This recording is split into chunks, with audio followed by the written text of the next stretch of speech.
understand we are half an hour in front of time. So please quiet your mouths if you don't know the actual facts, please. Peter Herbert's logged on early to get the flavor of the program. And we are actually running ahead of time. So please, let me just get that one thing straight. Peter Herbert, how are you doing, my king? You look very dark there. Can we have some light? My big brother is here. My big brother is here. Jeez. Okay, but we give you a little bit of time. Let us know when you're ready, my big brother. Let us know when you're ready. But it looks a bit dark where you are there, King. Don't worry, we're running ahead of time, as you know, my big brother. We're actually introducing you a half an hour early. So we'll keep it going. We'll keep it moving. We'll keep it moving. All right. Let us know when you're ready, King. Brothers and sisters, as Peter Herbert is adding light to his oh, you ready there, brother? Yeah, it's getting a bit lighter. It's getting a bit lighter as you're moving. As you're moving, you're getting a bit lighter. Fantastic. Fantastic. Let's have a look. We're going to get there, brothers and sisters. Let us know when you're ready, my king. You're on mute. You're on mute. Okay, right. Sorry, but my apologies. Yeah, I'm ready. Oh, you're ready. We can see you a bit better now. Okay. Oh, that's good. Brother, how are you? I'm fine. I'm in Kenya on the coast, a resort called Malindi. So I'm here for a few days and then back in Nairobi. So apologies for the lack of lighting, but it's in a hotel large hotel by the beach. So I had to work around the schedule. So yeah, I've enjoyed listening to the promotion, Minister Mohammed, yourself, and some excellent things you've got coming up. So yeah, thank you for that very warm welcome. No, brother. Brother, I'd like to say publicly that, you know, us here in the UK, and we've got brothers and sisters from all over the world, but especially us in the UK, brother, we want to thank you for your dedication over so many years, brother. And that's something we want to quickly touch on in regards to what you've done to change the whole scope of the UK politically, legally, and socially. For those people who may not know who you are, my big brother, can you just introduce yourself, sir? Yeah, I'm Peter Herbert. I'm a retired judge from the UK. I was chair of the Society of Black Lawyers for about 20 years. And I was the vice chair between 2000 and 2008 of the Metropolitan Police Authority. And been an activist most of my adult life. So I grew up in the Northeast. My father's from Sierra Leone. Mum was English. And yeah, my upbringing was interesting in the Northeast. Those of you who have grown up in Northern England will understand that in the 50s and 60s, that's not an easy place to grow up. But yeah. Share with us, brother. Share with us. For those of us in London and just lived in the city all the time, we may not know. So give us an example. Why was it? Well, I think, you know, in big cities, you're used to being at least in a group or a crowd, and you're not alone. But growing up as the only black kid in school, you have those issues of identity, which you're working out for yourself. And when you have racial attacks, you have, you know, nobody else to turn to, or rarely. And so I'll share just one small story. When I was in primary school, I was about 7 years old, and it's a mining village in Widrington in the Northeast. And I got attacked with coking coal. And anybody who's old enough to remember, coking coal is pretty hard stuff, a bit lighter than the real stuff, but is pretty hard if you get hit with it in the face or the body. And so I was being pelted with this coking coal. So I managed to run behind 2 or 3 heaps of coking coal, which gives you plenty of ammunition and water. The kid's about 8, 9, 10 years old, maybe. And I wasn't doing very well. I mean, I had a good right arm. I was inflicting some pain on my opponent. But then to my left, there was a young boy said, "I think you need some help." And funny enough, it was a young white boy. I don't know who it was, his name. And so he helped me, and together we beat off our attackers. The teachers eventually came out, but it was a recognition that help can come in all shapes, sizes, and colors, and come from unexpected quarters. But there was no own people. There was just me. And so thinking back on that, I always am grateful to that young person, whoever it was, who sought to defend me at risk, some risk to herself. And I think, you can see that from the civil rights marches and everything else, that there are, may not be very often, but there are occasionally righteous white people who do the right thing and will be prepared to lay down their life for their brother or sister. Wow. We'll continue, my big brother. Let us know a bit about your childhood, because we want to know what was your history in terms of being the so-called picked on black boy or someone who had to fight. Because I remember some of the stories that I've heard you tell, that you can now rise up to a position of a judge, brother. I mean, you must have some magnificent information stories to tell us, and especially for those who are looking for advice and guidance and inspiration. What made you who you are? Well, it's a combination of things. I think actually I have to pay tribute to both sides of my family.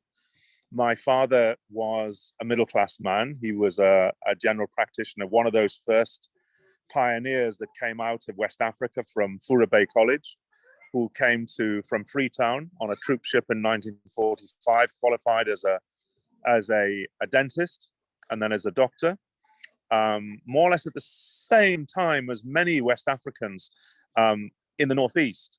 So Hastings Banda of Malawi was one, and many, many others in Scotland. And Durham University was twinned with Fura Bay College.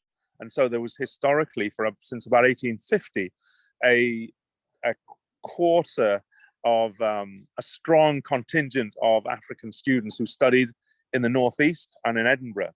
And on the English side of my family, my grandmother was part of the Independent Labour Party, which was effectively the British Communists. So she was a person with disability. She remembered the relief of Mafeking. Many of her friends died in the First World War. And so her history was one of supporting suffragettes, supporting miners in the general strike. And so my activism actually became a combination of my Pan-African roots and I suppose you could call it English socialist, more revolutionary side. At one point, I think she told me she tried to go and fight in the Spanish Civil War and was refused. So, it gives you an idea that somewhere in my DNA, on both sides of the family, I had people who were willing to fight. And my stepfather was a vicar. I didn't grow up with my father. And the history of Creoles in Sierra Leone was that they were effectively freed slaves, but they were used by the British to subjugate and control effectively indigenous people, Fulani, Mende, Timini, who were the original people in Sierra Leone.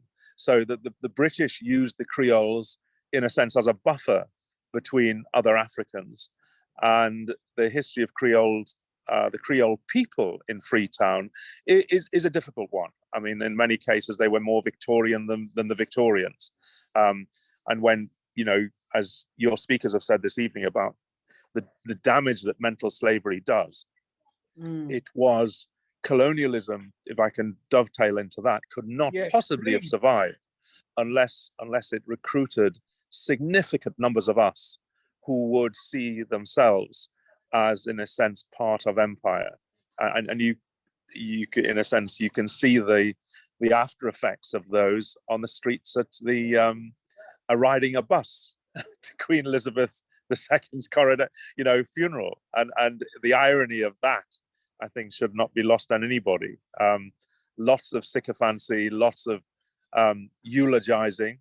But I don't know of any people anywhere in the world who eulogize so deeply about their oppressor. Thank you. Come on. I don't know. I think I'm humbled to be here in Kenya.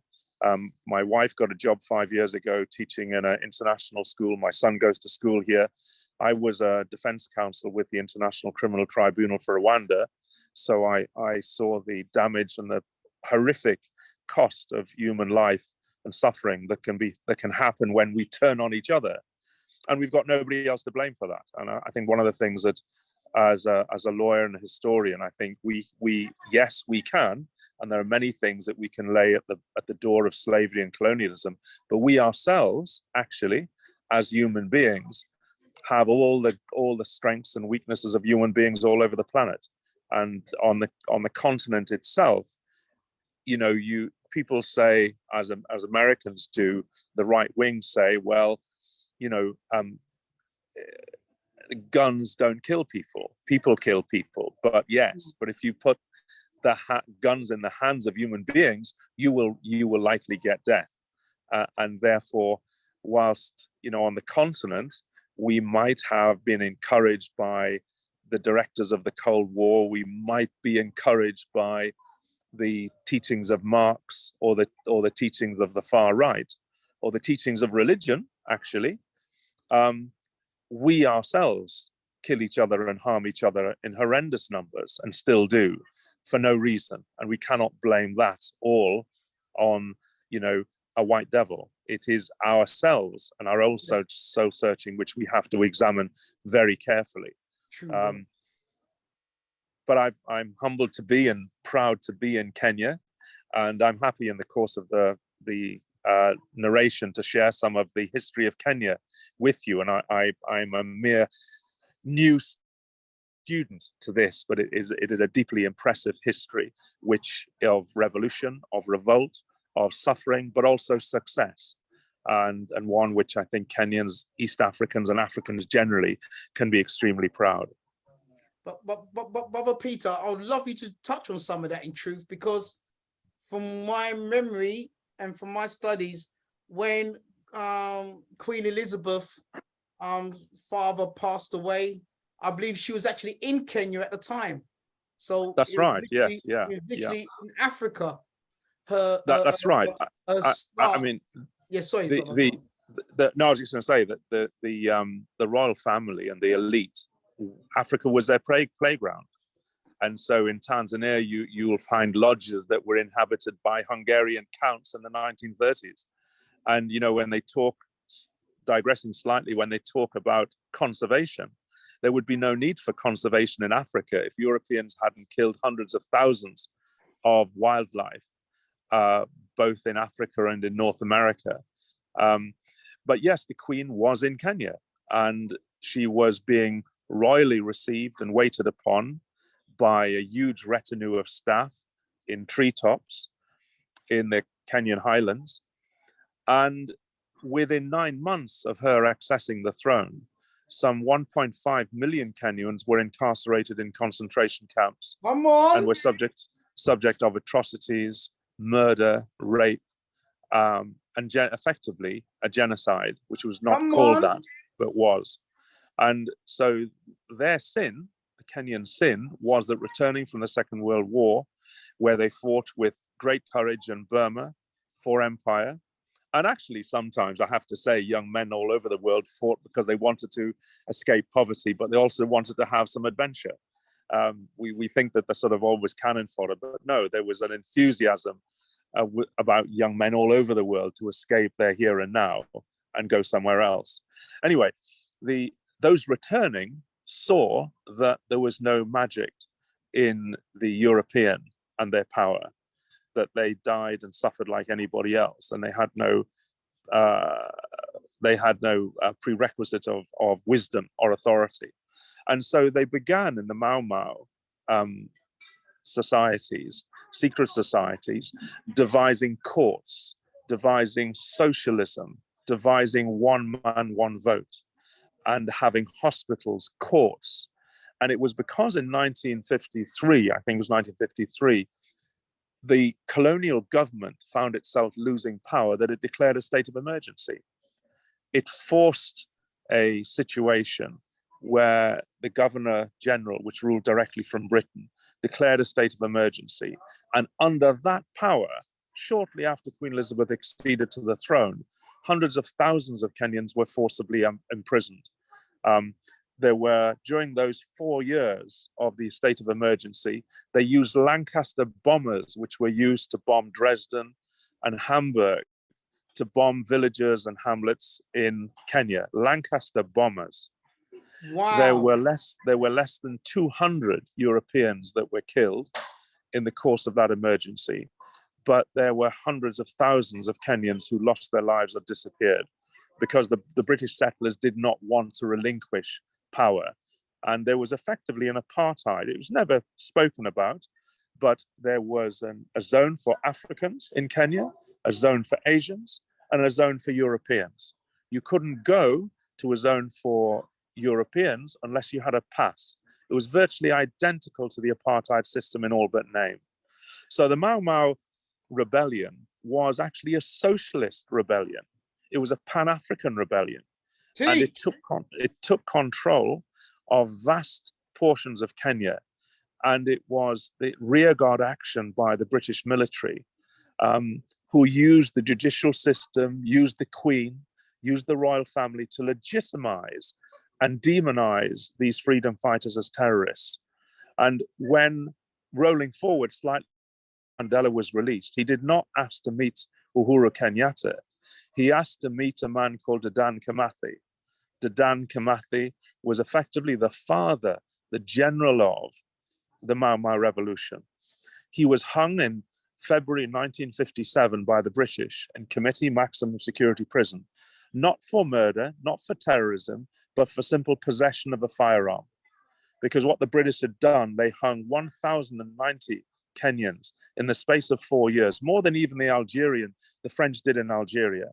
And they did so because they changed capital offenses to non-capital offenses and used as a tool of political execution. This was done in the name of and through, in a sense, the officers of Her Majesty. The appeals to the Privy Council were overturned, and their bodies, 1,090 Kenyans, are still buried in mass graves. Their remains were never returned to their families. Never returned to the families, on the order of Winston Churchill, on the orders of Winston Churchill, that he did not want to make masters of these people. So the Kenyan history and the transition to government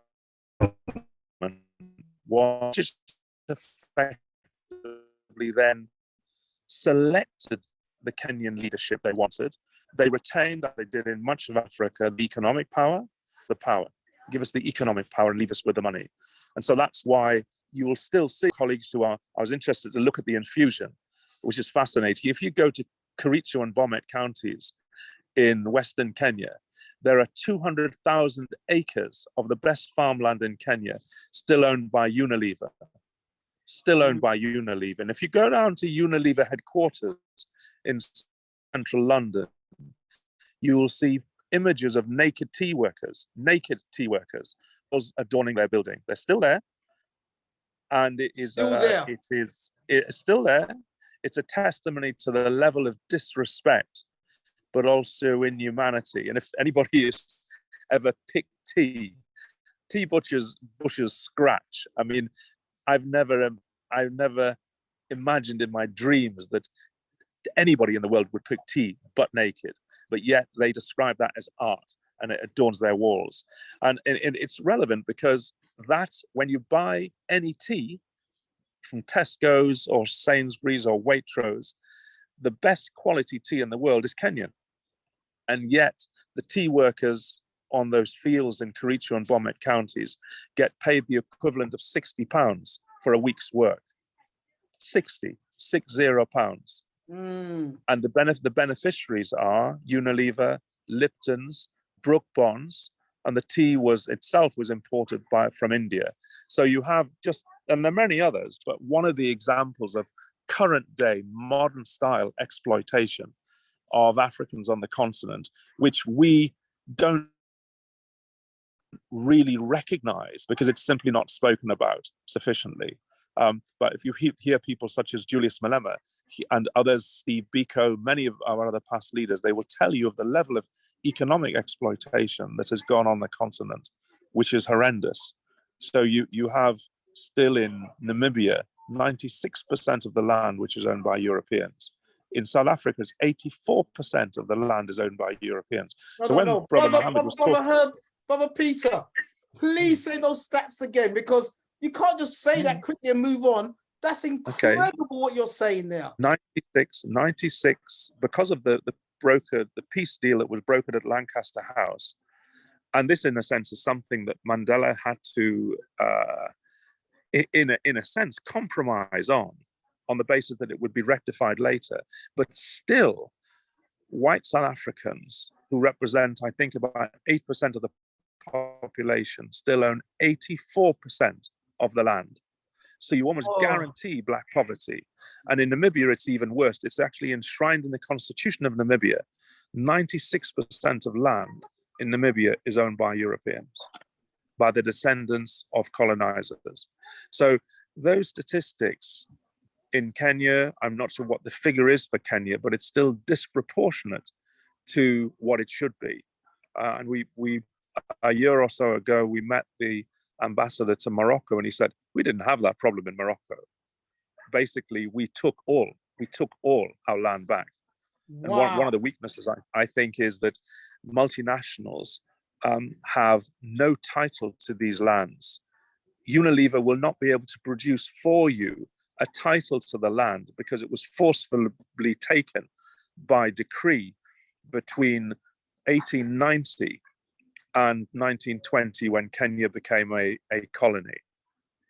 So the history of revolt in Kenya is strong, it's dynamic, it's powerful.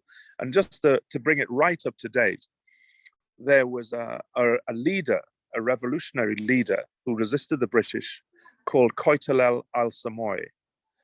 He was executed with a Maxim machine gun by a British colonel in 1906.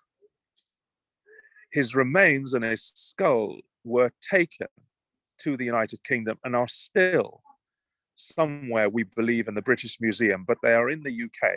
And one of the things that the Germans, the British did, they took the remains, the heads often, for what God-forsaken purpose we know not, and kept those remains permanently there. And if you fast forward to the issue of Patrice Lumumba, you will know that the Belgians recently returned all that remained of Patrice Lumumba, which was a tooth. That was all that was left. A tooth. So when we saw for this 10 days of mourning, one should reflect upon the fact within most of Africa, most young Africans derided the notion of any mourning for an oppressor, for a colonizer. Can I just pause you there, brother? Please stay on that flow, my king. But just for the brothers and sisters, just to back up what you're saying, okay, brother? Because brothers and sisters, just based on what you've just heard Peter Herbert just stating, he's just touching on the same things here. In Britain, we present the colonial project as being about teaching the natives table manners and double entry bookkeeping. In India, the British manufactured a famine in the 1870s out of nothing. There were food surpluses, massive amounts of food. But the governor, Lord Lytton, insisted that this food be exported wholesale to Britain. The ensuing starvation killed at least 12 million people, possibly as much as 29 million people. All relief works were banned except for hard labour in labour camps, where the inmates received the same rations as the inmates of Buchenwald, and where there was a 94% death rate per year. This was all done in the name of liberal free market capitalism. Of course, the British did something similar in Ireland. In Kenya, soon after the Second World War, there was an uprising by the Kikuyu people who wanted their land back. The Kikuyu were herded into concentration camps and fortified villages, almost the entire population of over 1 million people. People were systematically tortured to death. They invented a new kind of pliers whose purpose was first to crush men's testicles and then to cut them off. They raped women with bayonets. They raped men. Similarly, a favoured technique was to ram sand up the rectum with a stick. Sometimes they were rolled up in barbed wire and kicked around the compound until they bled to death. Some of the British soldiers boasted about this. This is within living memory. The colonial secretary lied about it. The papers documenting it were burnt. The impact of the rich and powerful nations has been so phenomenally murderous and destructive that it has been completely airbrushed from our national consciousness. In order to justify the land-grabbing colonial projects, you had to create an ideology. We, the Europeans or the Americans, have come to rescue the rest of the world from its depravity and backwardness. But in order to do that, you have to be able to demonstrate that the rest of the world is depraved and backward. From this arose the racism that is still with us today. It was a necessary component of the colonial project. Some people might claim, well, okay, we broke a few eggs to make this omelette. It's as if all those human beings were eggs. But look at the omelette, isn't it fantastic? Look, we made this fantastic omelette. Forget about all that unpleasant stuff and let's just celebrate where we are. Where we are is a continuation of the project. We commodified people's land and people's labour and turned it into our property. We're also destroying the rest of the living world alongside it. We don't have to be like this. We are the same human beings as anybody else. We're all part of the same big human family. We just have to recognise that, accept that. And of course, within Western countries, there are plenty of brilliant people resisting colonisation, both internal colonisation within our own countries and external colonisation of other people's countries. These are the voices which must come to the fore, those who emphasise altruism and kindness and generosity and empathy for others, those who recognise that skin colour and any other difference of language, of religion, of background is completely irrelevant by comparison to what we share, which is our humanity. Yes, Peter, I just wanted to back up all what you've just been going into, brother, right there. Yeah, no, I mean, it's that I've seen that clip before, and I mean, it's an excellent summary of the cost of colonialism, and I think people need to understand that the situation, for instance, if you look around the world, say for African Americans, is that Europeans coming from Ireland, from Germany, from Russia, were given on arrival in Ellis Island 150 acres in 1869. 150 acres that was given. African Americans who were freed were given nothing, and they were given further servitude.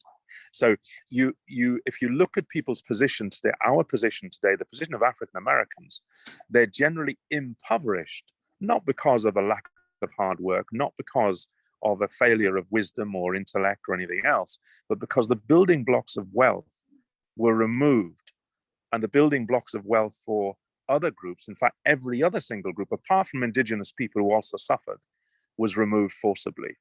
And so in a sense, now what I think is evident is that we face a struggle to turn this around. And part of the reason that your listeners will know is that we have a generation of Frantz Fanon leaders in Africa who, in a sense, have taken the place of the colonizers, not in every case, but very often, and taken the buildings, the cars, the corruption, the helicopters, and suppressed and maintained the poverty of our own people. And they do so in collusion with multinationals. So all of us use mobile phones. The cobalt that comes from our mobile phone comes from the Democratic Republic of Congo, with no regulation, no profits from that cobalt being reinvested. The country of Equatorial Guinea, the president has a personal wealth, which is absolutely staggering, because the oil companies make a contract and they ensure that the wealth goes not to the people of Equatorial Guinea, but goes to the president and his son. And so wow. we not only have, which is a major problem, the issue of multinationals layering on impression, but some of our own leaders who actually are quite happy to work hand in hand with the servitude of the rest of our own people. And that, I think, is the bigger problem. So when you watch And sometimes the irony is telling. You know, you watch leaders of African, Caribbean, and Asian descent pontificate and wring their hands in remorse at the death of this symbolic colonizer. She may not have had structural political power, but she had the power to apologize and never did. And you see them line up in Westminster Abbey and get on planes. Nobody goes to celebrate. No European leader, rarely will you ever see at the election of an African leader. Rarely. And Really? yet you see African, Asian leaders trooping and then being bussed to a ceremony where they're not. I just thought it was ironic, but it's almost served them right. They weren't even at the back of the bus. They were on their own segregated bus. A segregated bus. And they had to watch while limousines of Macron, the German leader, Biden, all went flashing past, because they were recognized as having that authority and power. Whereas our leaders, just get on a bus. And by the way, just get on a bus with your own people, because you all know each other anyway. So even in that, the royal family, and the reason why I think it's got so much traction is not because the royal family has any great importance politically or historically in reality, but because it symbolizes the oppression which we all know, feel, and understand. And so when Chris Krabi, the young black man, is killed in South London, we're supposed not to demonstrate. We're supposed to keep quiet out of respect for what? An oppressor.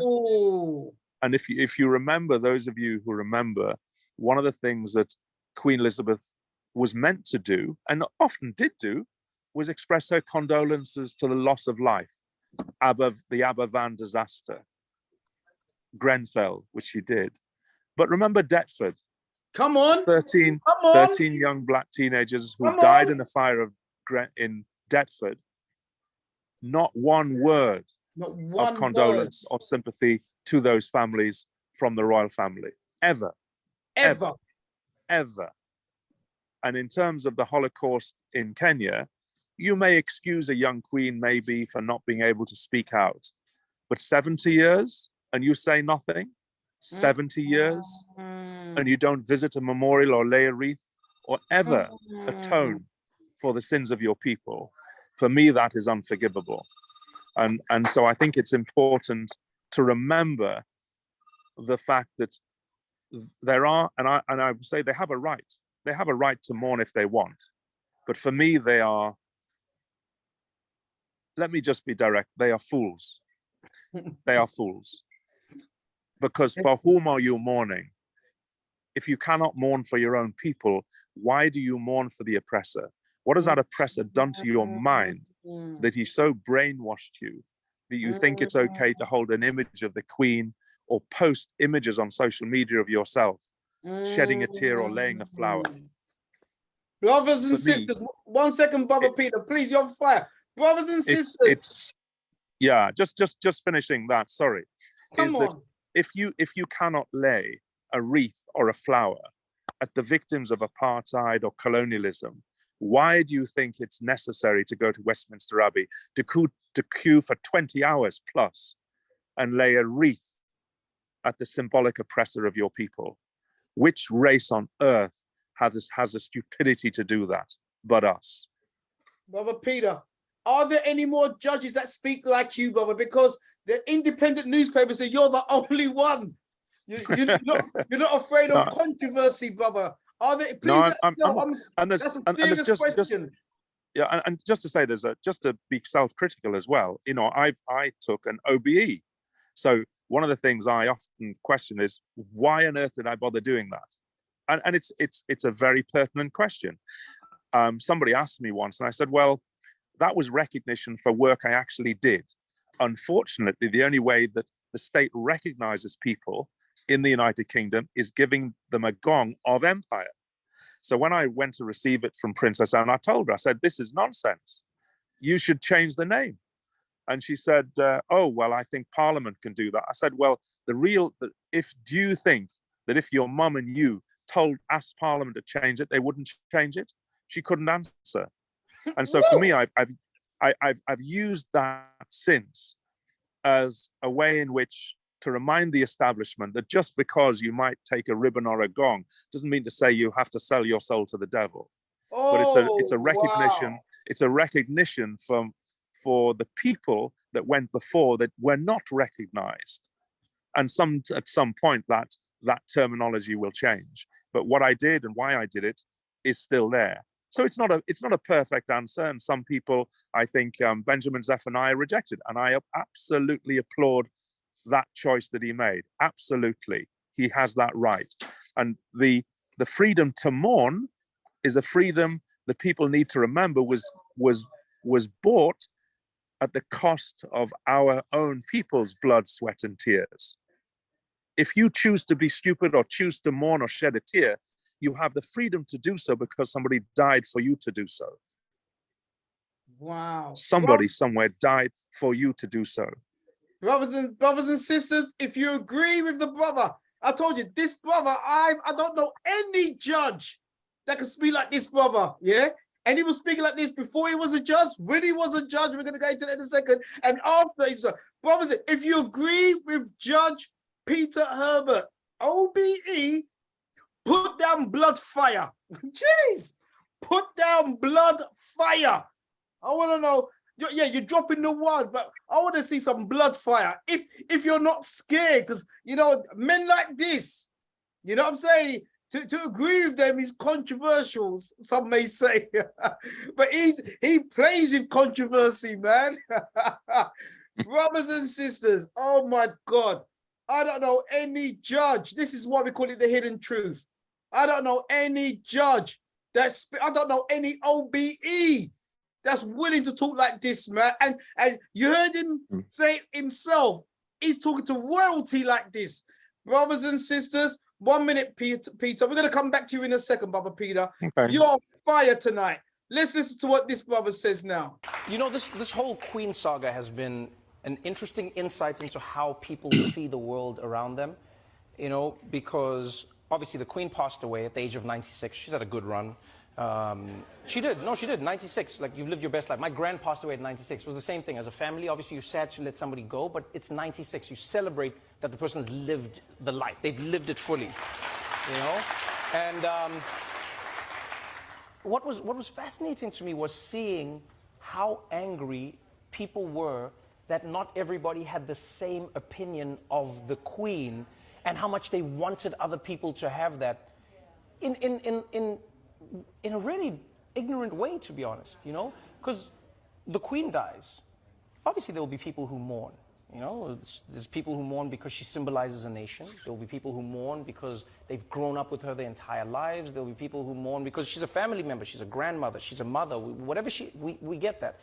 But I'm shocked that people want others who were under the British Empire to share the same level of mourning. Why would they do it? People are like, show some respect. This person died, and people are like, so what? Like everywhere, you know what I mean? All over Africa, you know, all over India, there's so many places in the world where people go, yeah, but do you know what the British Empire did to us? And people are like, but that's somebody's grandmother. Just show some reverence. And I actually found it interesting because I was like, you know what it is most of the time? It's not about respecting the person or what they've done or what they have. In a weird way, it's that people have this strange reverence for fame. You know, it's that a famous person has gone, and so everyone must respect them regardless of what the famous person is famous for. You can't say to people who have been oppressed by the British Crown that they should not in some way, shape, or form say whatever they want. First of all, the person's gone, right? It's not like they're crying wherever they are. They're gone. That's the first thing to admit. Right? And secondly, you can't expect people to show respect for something that never respected them. Woo! You know? Woo! You can't expect people...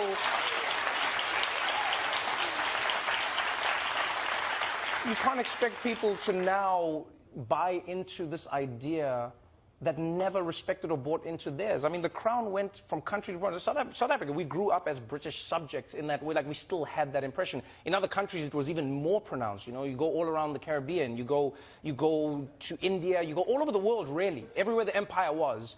And people go, oh, this is why we still have to dress this way. We were told that our clothes were primitive or tribal by the British. You know, our languages were squashed, our cultures were discarded. That wasn't respect. And people are like, yeah, but she's a grandmother. And I go like, yeah, but the people who were her subjects were also grandmothers. You know what I mean? My grandmother literally used to tell me stories about the Queen. Like my grandmother also died at the age of 96. You know, my grandmother lived a very different life to the Queen. And it's not about comparing the people, it's just saying that she had a different perspective of the Queen. Funny enough, my grand never like hated the Queen or anything. I find most African parents and some in like parts of Asia where the empire ruled, they were more shocked than anything else. You know, like older people of color were more just like, what? They're like, the Queen is, wow. This is like it's a moment in time that reminds them of so much and where the country was and how they were in Kenya, South Africa, you know, parts of Southern Africa. Or you can feel that people, they still understand that it's a momentous occasion, you know, but you can't expect them to mourn it in the same way. And I think that's something we struggle with in life sometimes, is understanding that our relationship with somebody may not be the relationship that other people had with that person. And that's fine. You can say, hey, this is my queen.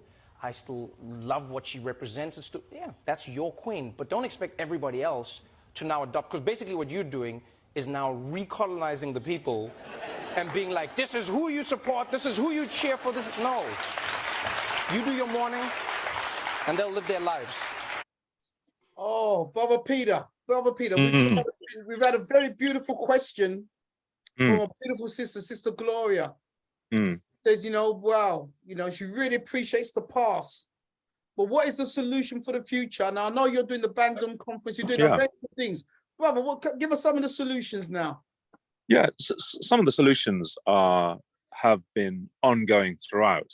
And some of the current ones are and your program is one of them, that we're using social media, we're using our networks all over the globe to strengthen the narrative, change the narrative, not only tell our story, but learn and tell our own history. So when I first came to Kenya, I was looking for the name of an organization to put to something that I'd like to do to support what people were doing in East Africa around human rights. And in June 2017, we had the Grenfell fire. There was a group of activists who had a WhatsApp group called Bandung. And the Bandung conference was the name given to the first anti-colonial conference held by the non-aligned movement in 1955 in the town of Bandung in Indonesia. And so it was the precursor and set 7 goals: poverty reduction, education, uplifting women and youth, a whole range of objects and aims, but 7 key pillars of freedom and justice. And those things became the bedrock, if you like, of the Pan-African movement, which reinvigorated itself. So I have attempted to resurrect the name, dust it off, and we're having our 4th conference this November, 24th and 25th, in the Catholic University of Eastern Africa. Woo! We've invited the President of Kenya. We've invited the Congressional Black Caucus. Last year, we had one of our celebrated members of Parliament, MP Belle Rivero Addy, who spoke and came to Kenya on her way home to Ghana. And so what we're trying to do is make a connection between the diaspora, Africans in the diaspora all over the world, and Africans on the continent. And so just to give you the idea of the power of that, economically is huge. Kenya has a GDP, I'll be corrected if I'm wrong, of around about $2.8 billion a year.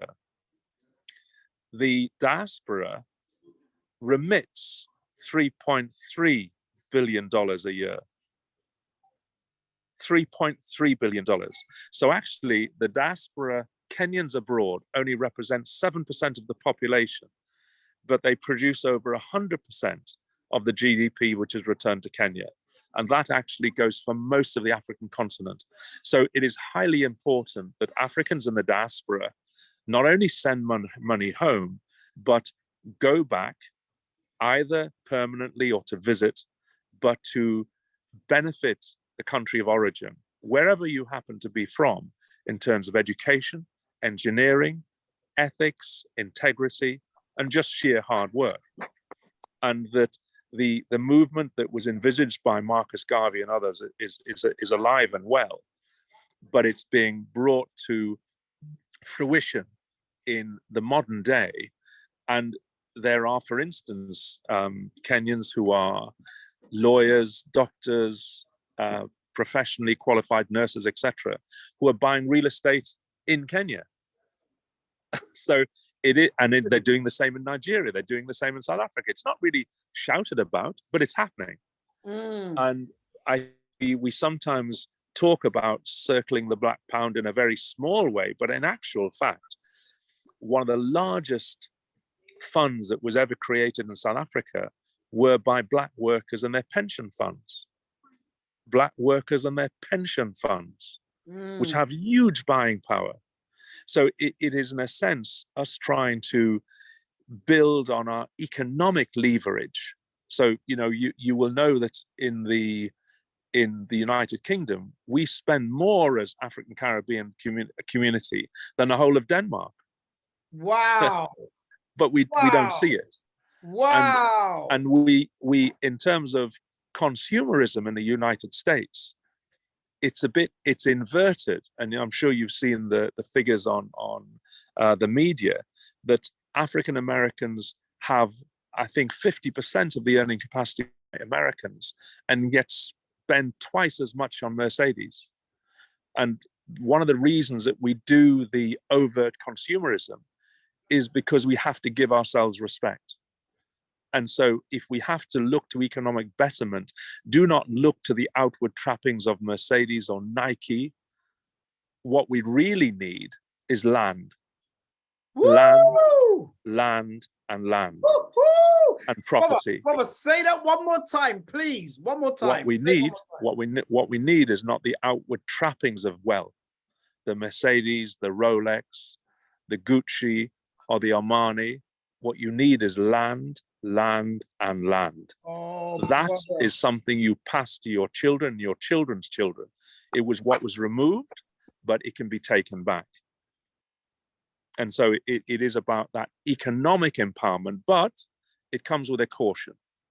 You cannot take that economic wealth and simply become a mindless fool as if you're a conservative minister who has taken all the benefits of that middle-class public school education and uses it to put other Africans on planes to Rwanda.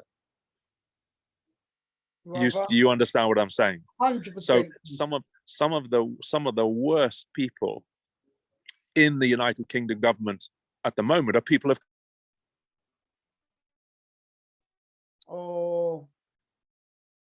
They have no roots. They have no origins. They are lost. They are lost, and yet they're wheeled out as if to say the conservative right-wing government cannot be racist. But actually, they are effectively, as every liberation movement had people on the other side who were fighting against it.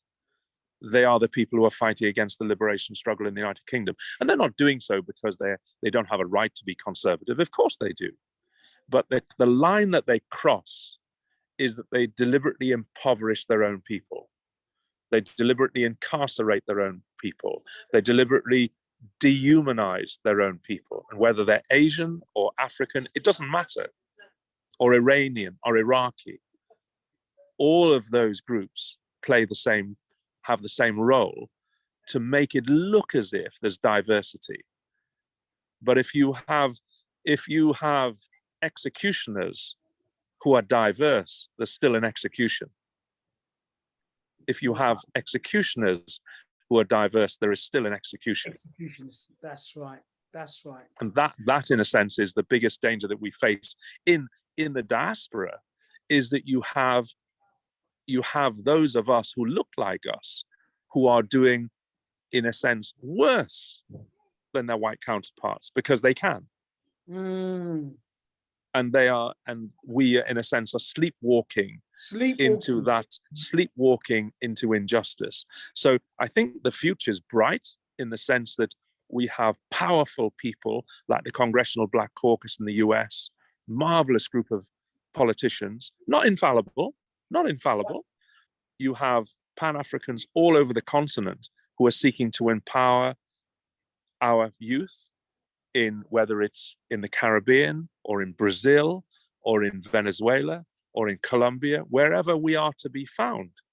Fantastic things are happening in terms of music, language, culture.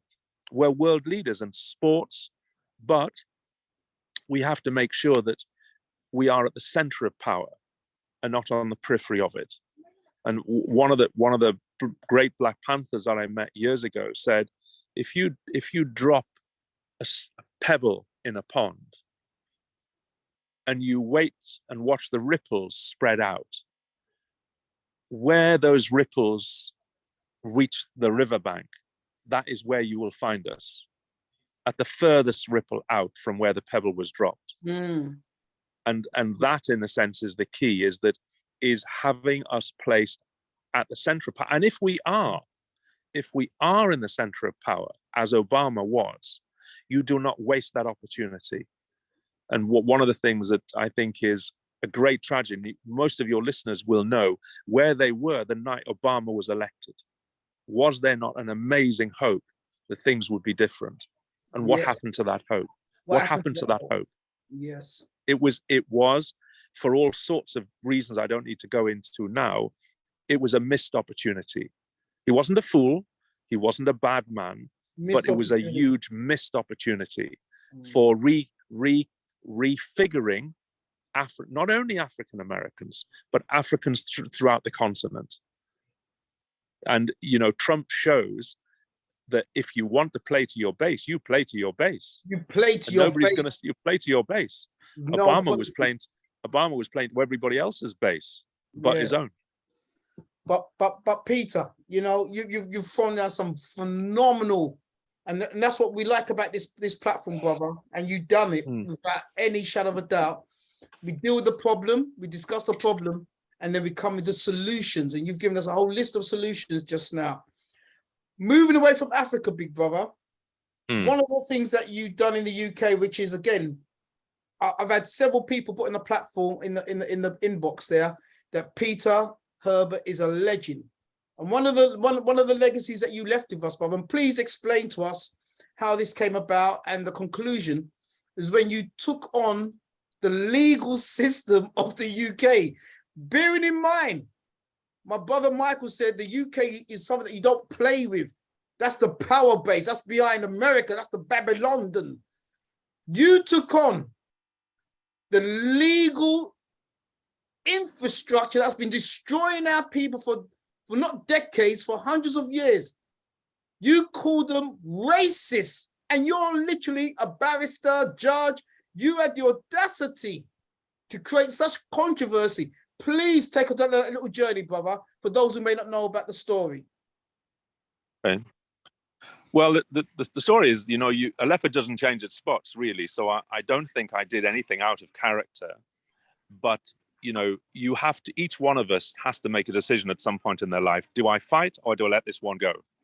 And the circumstances were very, very simply that I had given a speech on behalf of the first Muslim mayor, who was actually back now as a mayor of Newham, Lutfur Rahman.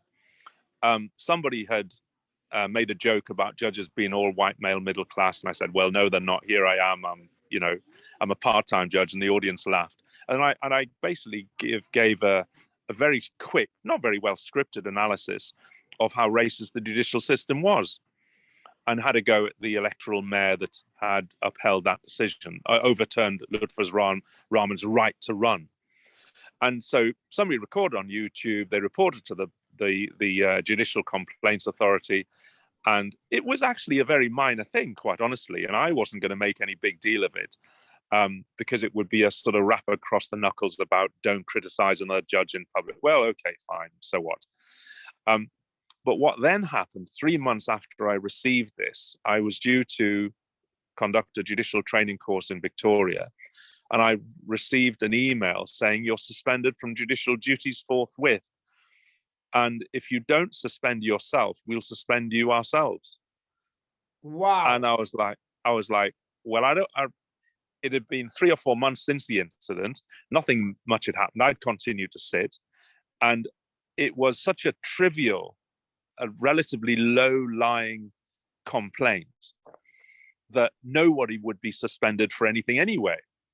So when they put this ultimatum to me, I said, well, you do know there are 3 white male immigration judges who have been harassing a black female colleague, immigration judge of Sierra Leone origin, who's now retired, for over 18 months, and nothing's been said. She's complained, she's put a formal complaint in. Nobody even thought of suspending them. And I said, well, this is clearly contrary to the Equality Act. And they said, well, okay, well, we'll need to investigate a bit, because they were quite shocked by this. I recorded the phone calls and the meeting, and I was suspended from sitting in Harrow Crown Court, which I was meant to do on the Monday following the Saturday. And so they then backed off, because I said, well, I'm just going to go public with this. And I had half a mind to go outside of Harrow Crown Court with Channel 4 News. I didn't, but that was where I was headed. Yes. And they backed off and said, oh, well, will you agree not to make any controversial statements in the future? I said, well, okay, because I didn't think it was controversial.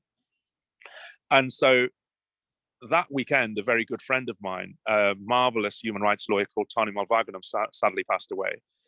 And it was that combination of circumstances whereby they'd threatened my livelihood. One of my best friends had passed away.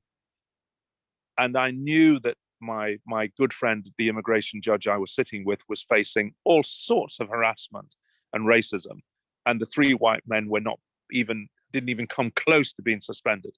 And that was when I took the decision to sue.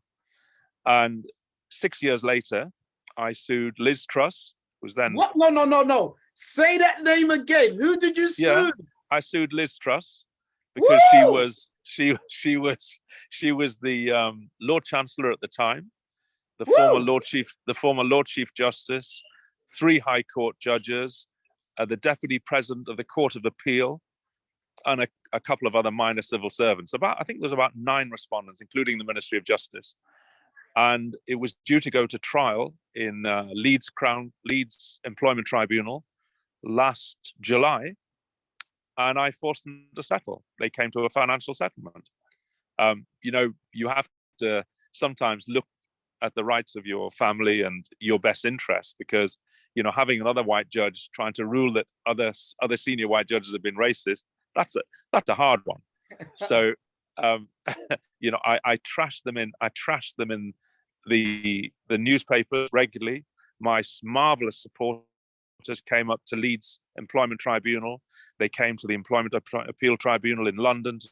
And I have to give a big shout out to everybody up and down the country who gave enormous support and helped me during those moments when I was low sometimes, and many of my judicial colleagues who supported me as well, but including my family. Marvelous levels of support. And ironically, yes, it's the current Prime Minister. You literally sued the current Prime Minister. Yes, brother, I did. I heard that literally on the day of the tribunal that it was a standoff situation. You had to literally the black man in you came out, brother. Yeah, no. At one of the hearings, I had an employment judge, white female employment judge in Leeds, and she tried to contain my submissions and say I had 5 minutes left when it had already been agreed that, I might take a bit longer simply because the government lawyers had taken longer. And so I walked out. I just walked out. I slammed my hand down. I walked out. The court was in disarray, and I told her I will come back when I'm ready. Oh my God, brother! When I came back in, I told her that essentially how she conducted that hearing was not how a hearing should have been conducted. She did not show judicial awareness or sensitivity, and she should have allowed me the extra 2 or 3 minutes that I required. And then I gave the timetable. I said, well, we've now lost an hour. We will start again at 1 o'clock. We will finish at 2 o'clock. We will not sit later than 4 o'clock. And in between, I will have a break of 5 or 10 minutes. And, I basically laid down the law, and it was, you can change the power dynamic, because I was more senior than her in terms of my judicial experience. And she had to do that in front of a room full of Black professionals, I should say, from probation officers, lawyers, community activists, police officers, and she had to apologize. Wow, Peter. So, it was, I wouldn't say it was planned, but certainly, if you're being wronged, you can't just sit and take it. You can't scream and shout, but walking out, we have that power. And, to tell somebody about themselves when you come back is what I'd done the whole of my judicial career. Not the first time I'd done something fairly dramatic, but I'd applied for 3 judges in my career to be recused because of racism. And that's now a recognized application that can be made with some evidence. And it was Rudy Narayan, actually, that first made that application. It wasn't me. It was a founder of the Society of Black Lawyers, Rudy Narayan. So again, I only did what I did because I was able to stand on the shoulders of some of my former lawyers, Sigbert Cardley, Rudy Narayan, Courtney Griffiths, and people like that. Beautiful, brother, beautiful. So, brother, a two-part question. Because, brother, you're blowing it up. Now, before I even do the question, brother, just if you can look at the chat line. Brothers and sisters, if you're feeling Judge Peter Herbert, drop some ones, because I don't know if any other Black British judges doing this at the moment. Drop some damn ones, man. If you're feeling my king and you're feeling what he's trying to demonstrate, the power. When we talk about knowledge is power, he's a walking testimony. He's only able to do that because he understands the power within himself. And that's what we've got to try and do, brother and sisters. This is absolutely phenomenal, brother Peter. That's why I wanted you on my show. This is just amazing what you gave him. And you're demonstrating to us what we can do. Now, brother Peter, it's so beautiful tonight, brother. Brother Peter, Judge Peter, you are, I believe, still the current chairman of the Society of Black Lawyers. Do we need more Black lawyers? Do you need the support of more Black lawyers? And the second part of the question, big brother, how can we produce a long line of Peter Herberts? Because to me, it's not just about being a Black lawyer. You know what I'm trying to say? It's having that conscious constitution that you're demonstrating with us today. How can we produce a long line of you? I think you're doing it on the show. I mean, I do try to do inspirational talks to our young people. And I was with you actually not too long ago in East London. Yes, sir. And they are there. Those young brothers and sisters that I saw in that meeting are the leaders and the futures of tomorrow. And neither you nor I will know which one of them will go on to take that leadership role. And we need people in all positions. You know, we have a tendency to think of people who can just speechify, but actually it is sometimes very often the people in the back room who do the hard, gritty work without being seen that actually make the revolution work and happen. So I think we are doing it, and everybody who's a parent, a relative, can do it themselves, because you actually can inspire your own community, your own young people, your own children to do just that. And so I am quite humbled in the sense that growing up in the Northeast, I was able to watch, I suppose, Martin Luther King. I was able to listen to Stokely Carmichael, Kwame Ture, who I later met in real life. I was able to look at Sidney Poitier. And most of all, actually, in terms of fighting up, I had as my inspiration people like Muhammad Ali. So when I went into the classroom the next day, and somebody even said, I just boxed them down because that's what I'd seen him do last night with Henry Cooper. You know, so it was, I think I cannot overemphasize the fact that we produce those icons every day of the week, and they're there in our history. And some of the reels, the footage that you showed of years gone by, heroes and sheroes, we have meters deep in our community. And therefore, for young people, you don't have to search in the research libraries that hard. They're there on Google, Facebook. The History of Black People in Britain is a book written by Peter Fryer, but based on a book written by a Jamaican called Peter Scobie. The thousand-year history of African and Asian people is set out in that book. I read that when I was 25 years old, and it blew my mind. The History of Black People in Britain, Amazon Books by Peter Fryer. Amazing. So I learned when I went to speak to the court in Liverpool in 1988, I was not the first Black man down in that court. When you speak about pioneers of the anti-slavery movement, we were not the first. We were actually a continuum on a long line of activists and human rights defenders, which had gone back since in history. And so for me, it was an empowering book. And so I would urge everybody to read the autobiography of Kwame Ture, read the autobiography of Malcolm X, and just things that you come across even this year, when I was doing some research on the Bandung conference, which, as I say, we're going to hold in November here. Two of the people who went to Bandung were Malcolm X. That's right. That's what I first heard about it. Malcolm X went to Bandung in Indonesia. Also, from the Mau Mau movement in 1955, went an Asian Kenyan called Pierre Gama Pinto. Pierre Gama Pinto was one of the founding fathers of the ideology of Mau Mau. He became good friends with Malcolm X. Malcolm X visited Kenya in 1958. They were both assassinated within 1 week of each other in 1968. So that is the sad ending. But the powerful part is that those two, from worlds apart, came together as Pan-Africanists and influenced each other. So I think I thought I know a lot about our history, but that is something even I found out about only this year. So it is those connections between the continent, the diaspora.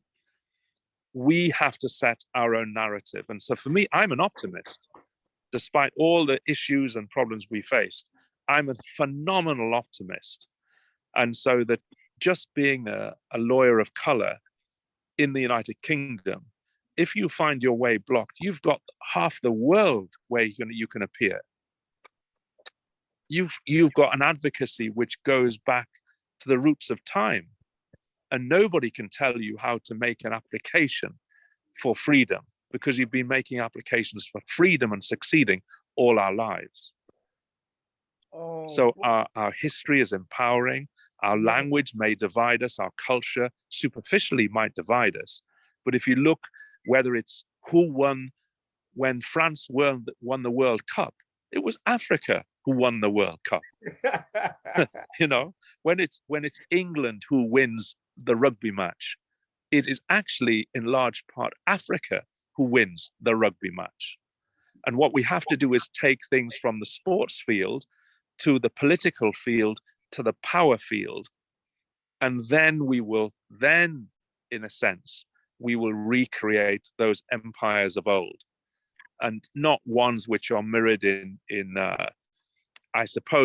fiction, because at the end of the day, our empires were no better or worse than anybody else's. They were empires with all the rights and wrongs and trails and poverty and slavery that all of those had, but they were ours. They were ours. They weren't somebody else's. And so one of the things I hope that comes out of the death of the Queen, bringing this full circle, is that the Benin bronzes will be taken from the British Museum and returned to Africa. Woo! That the Elgin Martins will go home. That the Koh-i-Noor diamond, which is still in the Queen's crown, will go home. And all those things, if you go to the Edinburgh Castle, which I did as a child, you see shields, spears, crowns, cultural items, half of this, and they say these are from the 3 Ashanti Wars the British fought in Ghana. But they never asked the Ashanti for those weapons or those artifacts. They were stolen. And so virtually whichever royal household you have or bit of the establishment, you will find our artifacts, our history. We need them back. We need them back. Wow, brother, you have killed it tonight, brother. I don't know your time is very sharp. I know, but brother, before you go, brothers and sisters, tonight has just been amazing. Brothers, if you would like to just ask Peter Herbert, or at least give him a feedback of how you felt tonight before we have to make him depart, please raise your hand in the in the waiting area. Please put a raising hand emoji, and I will try to bring in as many of you. Please be quick, because the brother is very sharp tonight in Africa. Brother Simon Mohammed, what did you wanna? You wanted to ask a question, Brother Simon Mohammed, all the way in Trinidad, brother. Peter Herbert, all the way in Trinidad, I believe. Brother Simon, what did you want to say? Hotep, big up, Brother Peter. Blessings, brother. Thank you. Blessings to you, my brother in Trinidad. Marvelous island. No, powerful, brother. Listen, quick question. My wife wants to transfer from the bar in Trinidad to the bar in England as a barrister. All her qualifications are UK based. She needs to do a pupillage under a barrister. What would you recommend?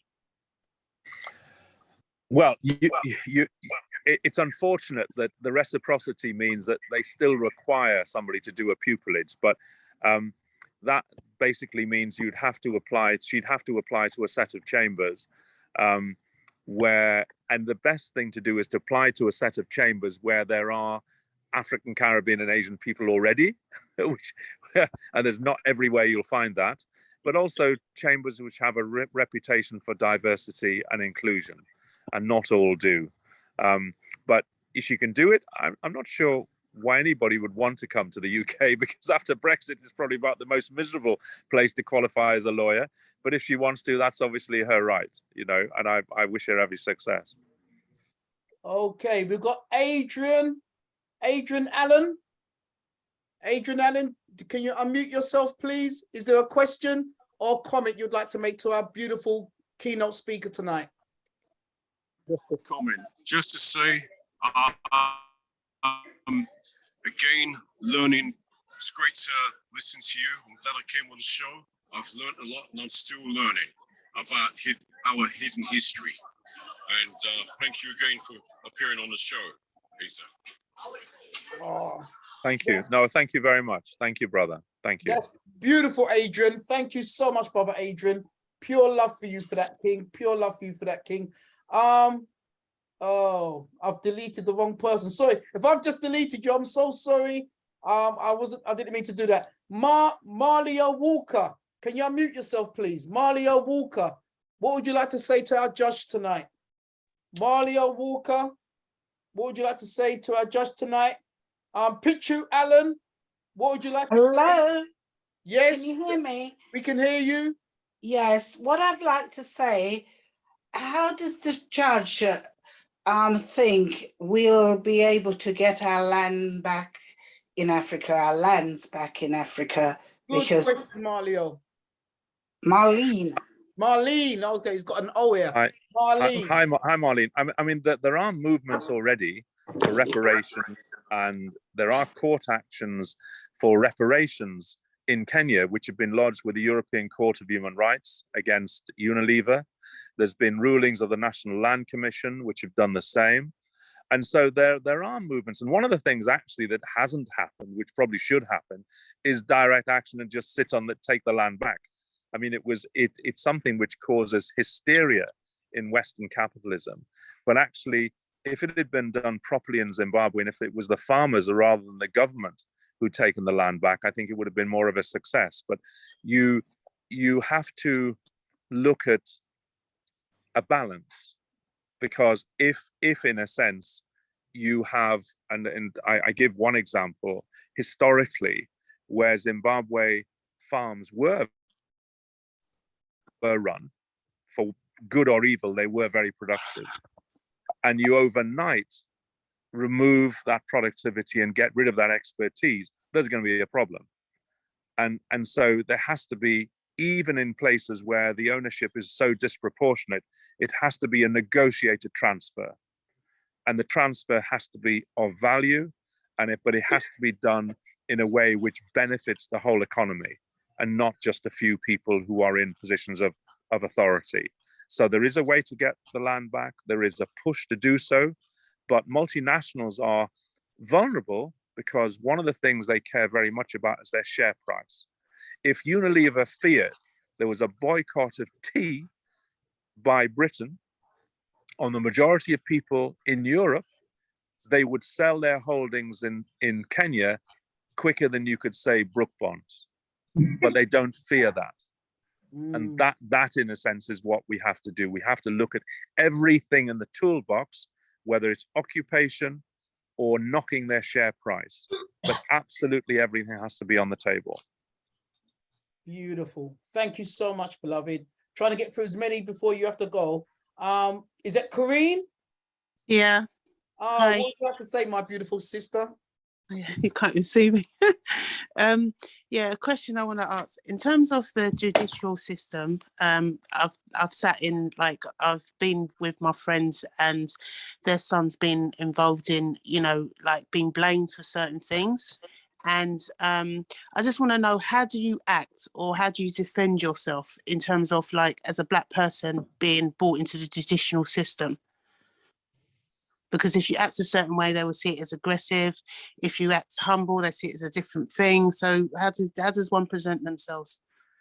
I mean, there's no one-stop shop for in the system. I mean, the best way is to try and not get in the system in the first place, which is extremely difficult. In places, some parts of London, the stop and search was so frequent, you were stopped more than you would by your parents. So it is about trying to have that knowledge as power. And certainly if you look to what Huey Newton and the Black Panthers did in California, in confronting the racist police in California, they had an intimate knowledge of the law. They knew the sections, they knew the law inside out, and they quoted the law back at the police officers themselves. It doesn't always work, because you have officers, you know, at 1 o'clock in the morning saying at that time in the morning, I am the law and I'm arresting you. So you have to have an awareness of patience, or be cool-headed, be articulate, and learn the mechanisms of control. And you in any situation, you can not physically, but in terms of your intellect, you can take control of that setting. It's not easy, and I think there are many parents who give their youngsters training. Sadly, we have to do this, of what to do when they encounter racist police officers. And that is something which we can all do. How do you react? What do you say? How do you stand? How do you look? And if none of that helps, then obviously you go to plan B, and plan B is you have to have some very strong people on your behalf, in your corner, fighting for yourself and your freedom. Beautiful, brother. Brother Peter, you're so beautiful. Brother Alika, come on, King. I know you, my soldier. What would you like to say? Good to see you, bro. Thank you. I'm not sure if you guys can hear me, but I just want to hear you clearly. Perfect. I just want to thank Sir Peter. I can hear you. Perfect. I just want to thank you so much for taking the time out of your evening to speak to us. You've inspired me greatly. Many years ago, when I was like year 8, Andrew Mohammed also inspired me, and I've been on a journey of truth ever since. I just wanted to ask really quickly, because I'm now gone from youth work and community activism to working in housing and doing it in Southwark Council at the moment. But I'm trying to learn more about law and where to start. I've had a really keen interest in law ever since COVID, and a few other things that have made me try and go down a little bit down the path of what someone as aspiring as yourself is doing, and as aspiring as Andrew Mohammed is doing. And more I'm hearing that word of knowledge is power, but applied knowledge is power. And in regards to applying it, or even knowing where to start with law, I would just love to get your advice of like, what's a basic, I guess one of the first books that you can recommend to read, or a resource to go to? I think before actually you go to any book, and it's not, so I was never a textbook type of guy, really. I got my enthusiasm for law by actually going to court. So going to court, sitting and listening to advocates is one of the most interesting things you can do. Wherever there's a written constitutional law books, or I think some don't leave good us A-level constitutional books on human rights and case law, some very good examples of cases. So even in terms of getting into legal cases, if you notices are about 15-20 pages long, not very long, very readable, very digestible. And so there's some of the things that you can get your teeth into, and it will get you that knowledge and understanding of how to find your way around some of the more complex texts.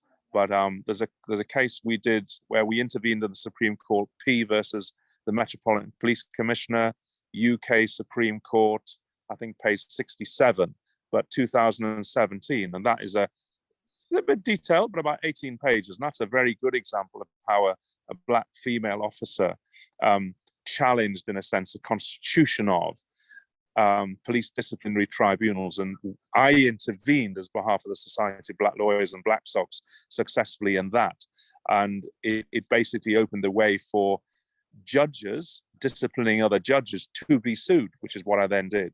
Woo! So that's some of the things that you can have a look at.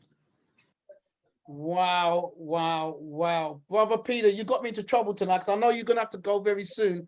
And I've got so many outstanding questions. I've got so many people got their hands up. I want to talk to you. I have to go. I think we can fit in one or two more. Don't cuss me, brothers and sisters, if I can't get you on. I can't get you on in time. Sister Angela, Angela, can you unmute yourself, please? Sister Angela Harvey, can you unmute yourself, my queen? Hey there, greetings. One love to everybody. One love to you, Sister Angela.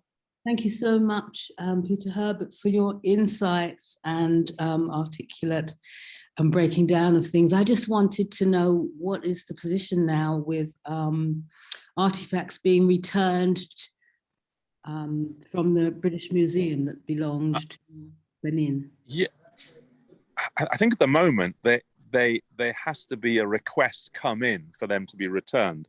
So Commonwealth governments, slip of the tongue, Commonwealth governments are generally reluctant to do that, but they can do it. Recently, I think of all people, the French, who were almost appalling with their retention of artifacts, Macron agreed to return some of the objects to Benin.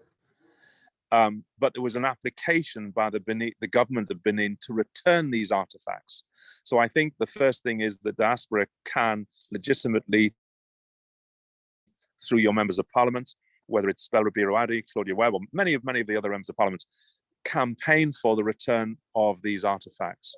And you may not know, but when I first arrived in London in the 1980s, there was a group, and I'm not advocating this as a way forward, there's a group of largely Rastafarians who broke into the British Museum, stole about 2,000 artifacts, were charged with criminal damage and theft, and were acquitted. All were gloriously acquitted, apart from one who'd taken some books on nuclear physics, which you couldn't really claim were being repatriated. But it really is, the campaigns have to be done with imagination. But they also you have to persuade governments within the Commonwealth of Nations to get their act together, and not just have them brought back, but actually displayed properly so that all the people can see. Because there's nothing worse than having a marvelous relic returned and it being hidden in the president's palace locked in a cupboard somewhere. I mean, that really would help nobody. So we've got to be realistic, but everything that has been taken can be returned. Wow. That's the judge speaking to us, brothers and sisters. We've literally got for 1 minute. He's given us an exact time. Freddie Griffith. Freddie Griffith, can you unmute yourself, King? Brother Freddie, if you're still there, time is running out.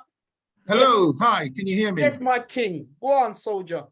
Yes, good evening to everybody. I'd like to thank Peter for his the way he's presented things to us and his integrity, which I find very important in how yes.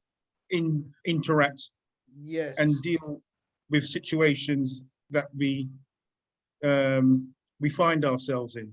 Teach. And I just wanted to know, what was your biggest hurdle in your career?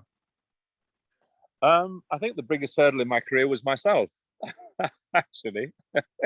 You know, I have to be self-analytical, and I think I grew up with a very working class, for whatever reason, lack of confidence. I wasn't very self-confident. I tried to become a solicitor rather than a barrister because I didn't think I was articulate enough. Very unsure about my own identity. And so those two things, being unsure of identity and not being sure of,